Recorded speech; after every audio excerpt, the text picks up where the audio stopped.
About Glasgow University.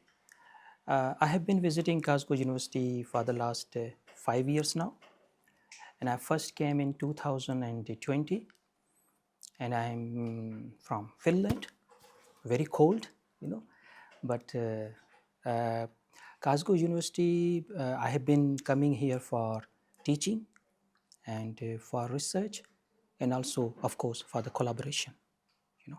But I'm coming here for the last 5 years.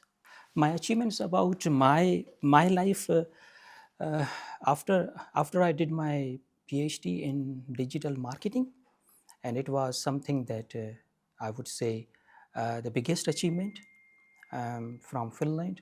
And then I have been doing a lot of teaching in Tanzania, in Finland, in Kazakhstan, in Spain, in Germany, and that was my achievement, that I have been doing a lot of research and teaching work. And I have some good publications from Africa, from Asia, from Europe. So these are my achievements, like teaching and research and publication, and also in collaboration. The current level of university, Kazno. Yes. Kazno.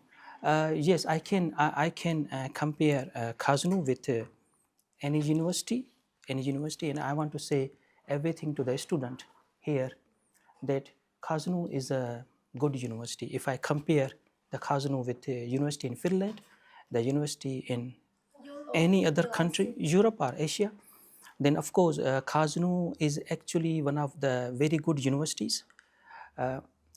Students are very hardworking, but if they give the proper guidance, proper attention, they can do better. Not work hard, but if they give the proper direction, how to understand the concept about finance, about management, about history, about digital economy, and then of course the students can do better. I am doing 4 major projects right now. One project I am doing about digital social innovations in Abu Dhabi and UAE. It is Zayed University, and we are collaborating. And we are designing a social innovation system for the people of United Arab Emirates, UAE. And from this digital social innovation system, we are trying to copy the system in Almaty, in Kazakhstan. Okay. And the second project I am doing is about the blockchain. And this blockchain project I am doing with one institute in Almaty. And we are implementing blockchain in universities in Kazakhstan. And that initiative, I can say for sure, that initiatives I did not see even in Europe. So this is the first time we are doing this initiative in Kazakhstan, that we implement the blockchain in the universities. So the universities will become more secure, I can say, okay? And the third project I am doing with team in Norway, and that is about the digital payments, and we know digital payments like Kaspi and QR payments, but these payments are actually coming into, are changing. And how they are changing? They are changing because of the artificial intelligence, because of the expert systems and these things. So we are implementing the digital payment system, a new system in Norway, okay, and the city is called Alisund. It's a very nice city. So this is the third project that I'm doing there.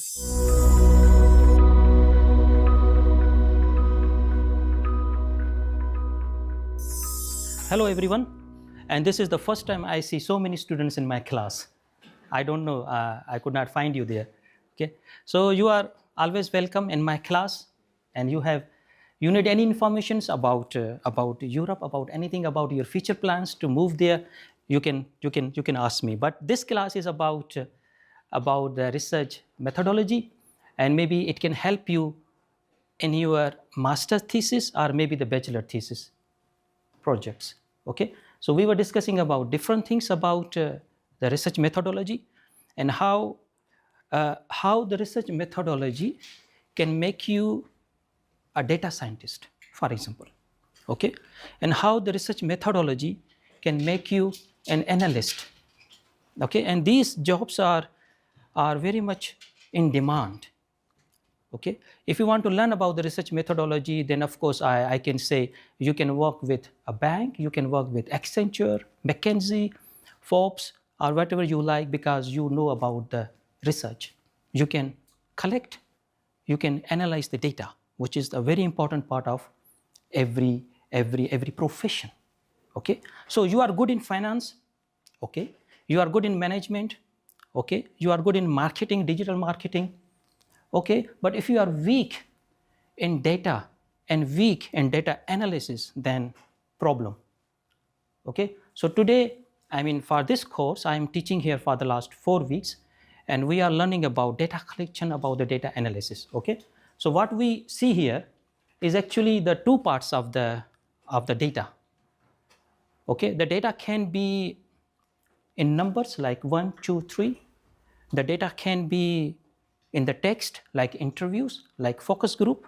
Okay, and you can analyze the data using any application like NVivo, Smart PLS, Atlas TI. These are very important applications, and if you learn them, this would be good for you. But we are coming to the qualitative part. Okay, so we need the data, maybe numbers. Okay, when we say numbers, we are saying the quantitative. Very simple thing. Numbers, quantitative. Text, qualitative. Okay, so we need text. We are doing qualitative research for a bank, qualitative research for an industry, like let's say for Cosby, and we have a text. We are doing research for Casino, maybe. Okay, but you said now we are going for the numbers, because numbers are easy to analyze, or like 1, 2, 3. Then you are doing actually the quantitative. So you are into numbers. Okay, so how you get the numbers? How you get the numbers? So what we do actually in research, what I am doing in my research, I design a survey, any survey, and in the survey you mention, okay, tick yes, no, right, wrong. So yes is 1, no is 2. So I got the number. Not yes, not no, only the number, which represents 1 and 2. So we got the numbers, and then we get all those numbers. We have 20 questions, and we put it into application, we analyze, and we give the results, we give the recommendations to the government. That this is what the things are happening. Why the generative AI, ChatGPT, is not good for students, or why the ChatGPT is good for the students. Okay, in our university in Finland, the ChatGPT is good. You can use it, no problem. But if you use it ethically, it's good. Okay, so what we are doing here, when we do the research, we are looking for the facts, for the figures, to analyze it and give our recommendations. When we do the interviews, actually, we do different structured interviews. We say, okay, how do you feel good or bad about the life? The person says good or bad. So what we are doing very structured interview. Yes, no, right, wrong, structured interview. Okay, but we say no, a structured interview is not giving the right information. We should go further inside the cognitive, into the mindset of my friend. Okay, so then what do? We do go for the semi-structured interviews. In the semi-structured interviews, we ask, okay, so why did you come to Kazakhstan? And the person says, the weather is good, there is a Kokto Bay, there is Shumbulak, and we go there. Oh, so you mentioned Shumbulak. What is Shumbulak? So next question. Oh, Shumbulak is a very nice, resort, and skiing, everything is there. Okay, so what do you mean by skiing? How much is skiing? Then you follow up questions, second question, third question, because you want to go further inside the mindset of the person to know more about Kazakhstan. Okay, so this is we call the semi-structured. We let the people speak more. So we are doing semi-structured. Maybe you can try it in your research. Then unstructured interview. I do not give you any direction. I want you to describe about your life. Open question. How do you feel about the life? And the person is having coffee and he's telling you everything about the life. I feel good, bad, something like that. So what I'm doing completely open, unstructured interview. So this is how we manage the data collection. Okay, and then we have the focus groups.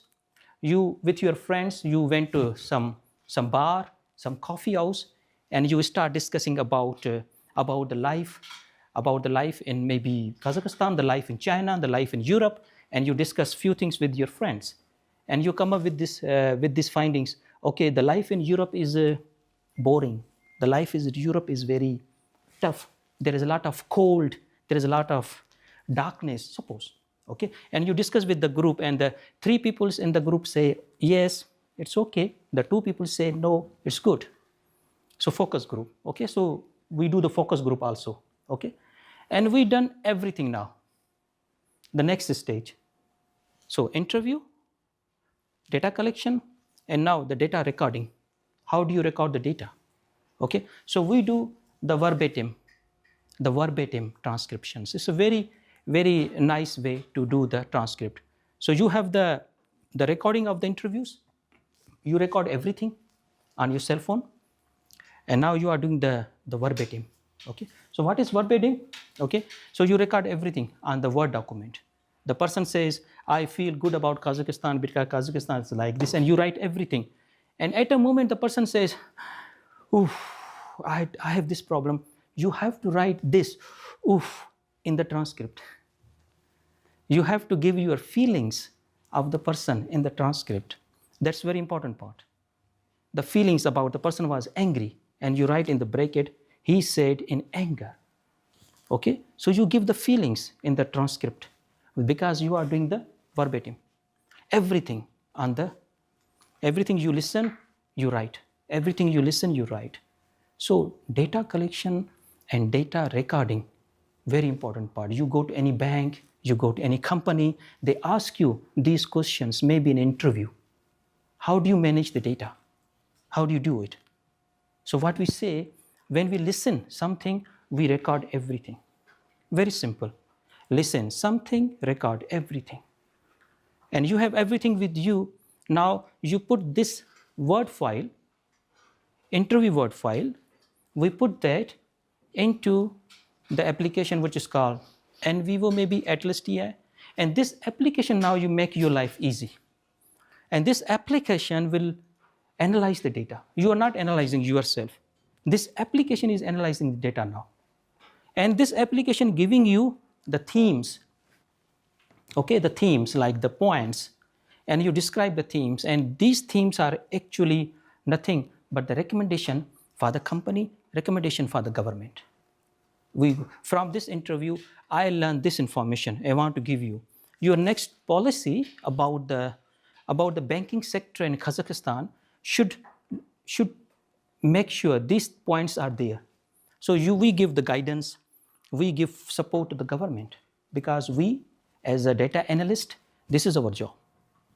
Okay, so I wish I could have more time to show you how the NVivo is working, how the application is working, and how can you analyze the data, but maybe next time.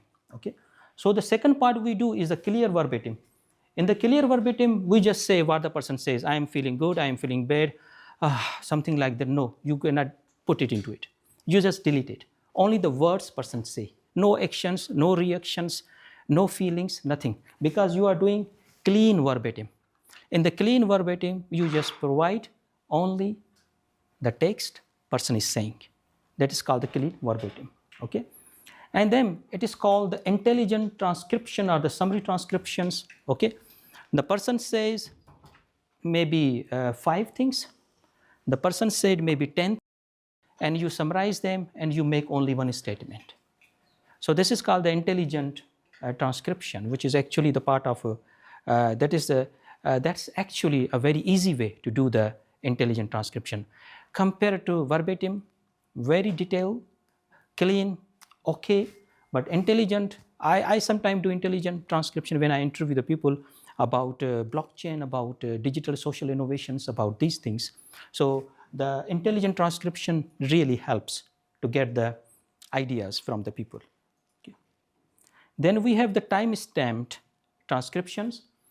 This is actually when you describe your experience, you see, okay, so there was a time person says 5 minutes, question number 1. So you put the time there. In 2 minutes, 3 minutes, maybe few seconds. So you put the time everywhere. How do you know it? Because this time stamp, people say it's important, but I don't understand because I don't do it. I don't go into the time, how much time people take to talk, to take something that is okay for maybe some other people, but I don't consider time stamp as a good thing. But what I consider is actually the description, what the people say, and I just make it, and then I do the en vivo, and I put everything into it, and I analyze the data, and we give the recommendations to the government, to the people, to universities, you know. Then we have annotated transcriptions, okay? So we summarize everything. We summarize everything because we need the summary to understand, okay? I was showing this to the class about annotations. In this Mendeley, suppose, this is Mendeley application, okay? In this you put your, suppose about finance course, about financial management in the Mendeley.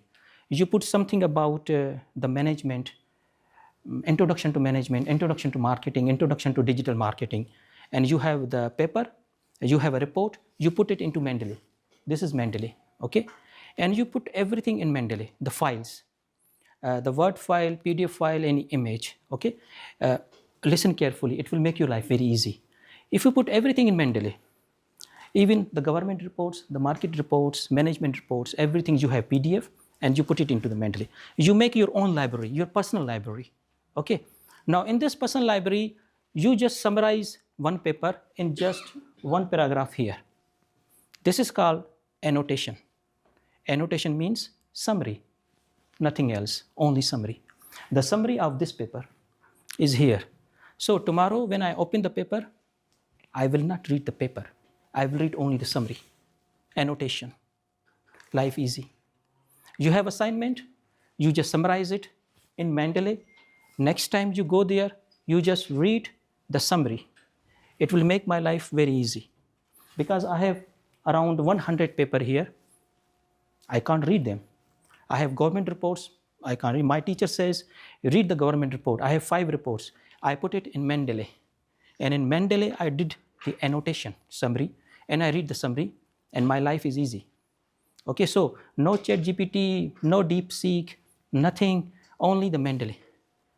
Okay, you do it summary, and you read it. So what we do in annotation, we summarize the article, reports, and everything. That is. Likewise, in research, we need these summaries. The summaries are quite important. Maybe when you grow up, when you go to the master's program, when you are deciding to go for PhD, suppose, I don't know how many of you are going for the PhD, then of course, this information will help you with this, okay? Okay, so I can go to the data analysis now because now we have the interviews, okay? We have the transcripts now, the recording of everything. Now I want to record, I want to do the analysis of the data. So how would you do the analysis? Okay, the first thing that I do is I do the thematic analysis. From this summary, from this transcript, I need 5 words that people in my interview, they repeat every time. Okay, they say Koktobe, Koktobe, Koktobe in Kazakhstan. So my one theme is Koktobe. What is Koktobe? Then I will describe. So the repetition, people say one idea, one word, one location, one life, one dislike thing repeatedly. 20 interviews, everybody was repeating it. So this repetition is called theme. So I found one theme, what they are saying, what they want to say about it. So this theme came. The identification of the Kazakhstan is because of the Koktobe, because many people say Koktobe, Koktobe. I don't know why. So I got the theme, okay? So what do we do as a researcher? What you will do as a data analyst? Suppose you are working for a bank, what you will do? We are not coming up something from our own. If someone asks you how the data analyst is working, okay, so data, analyze, finding. So what do you say? I say nothing. I say what the data say.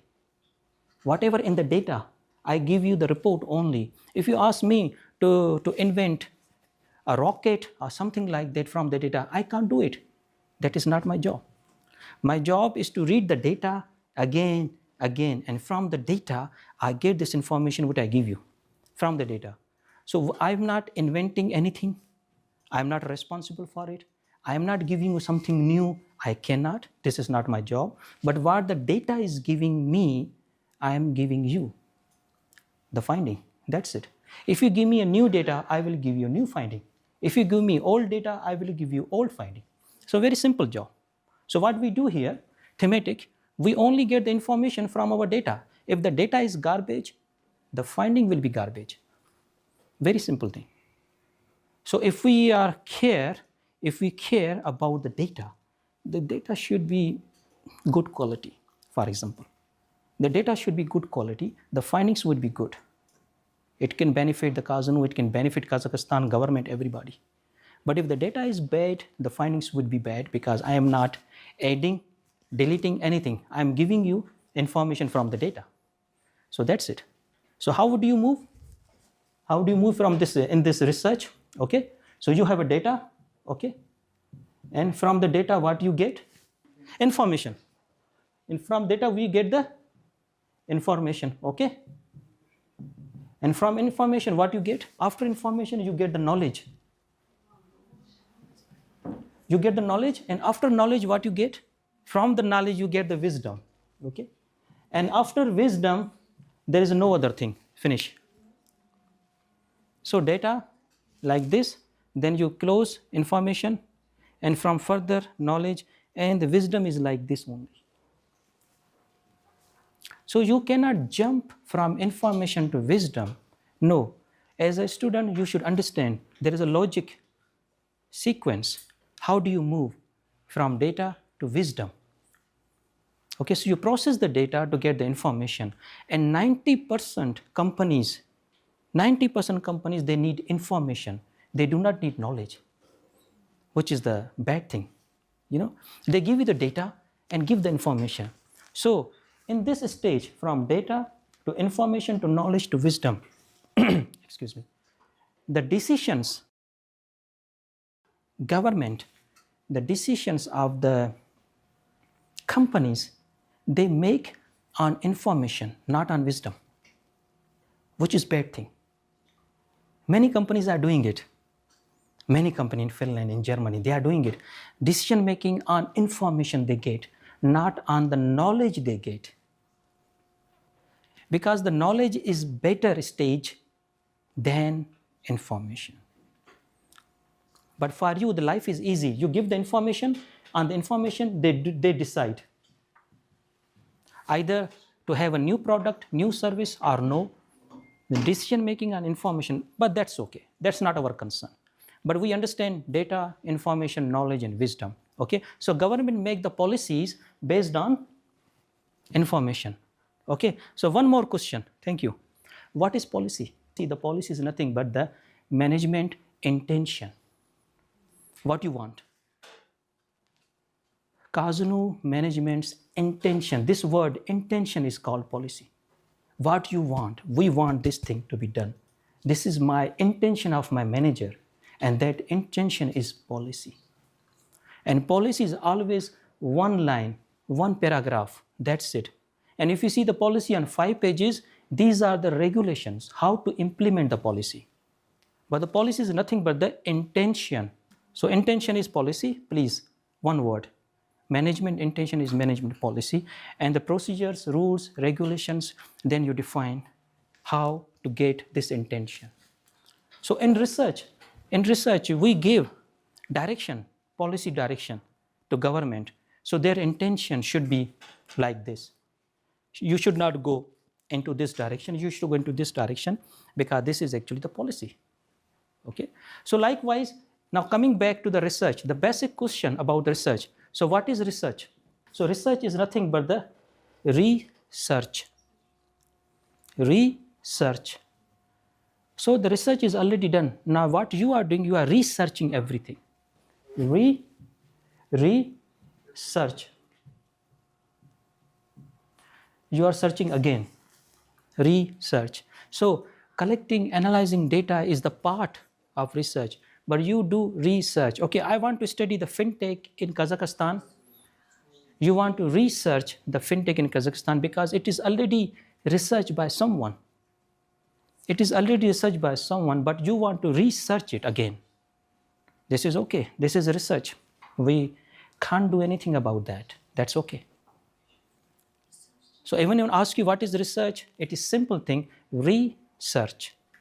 That is what I learned from my research, what I learned from my experience, okay? All right, so we were discussing about the thematic analysis, if I, over here, okay? If I tell you, okay? About the thematic analysis, and the thematic analysis, I told you that we find the themes from the data. And that themes will help us with the policy, with everything, okay? And from the thematic analysis, we go to the content analysis. So what is the content analysis, okay?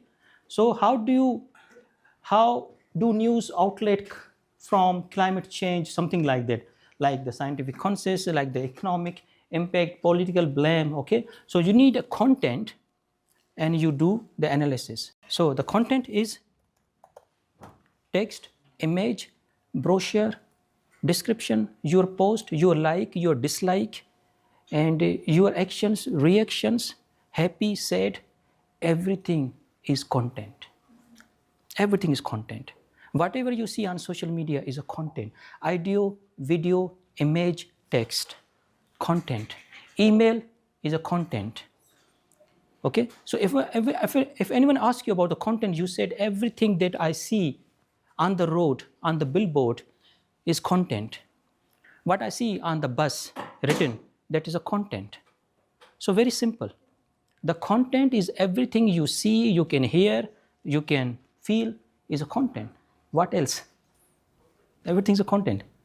Okay? So you do the content creation and curation. What you do? Content, you create the content, okay? So what we see, the Facebook is the largest social media in the world. They do not create any content. How come? Because we create for them.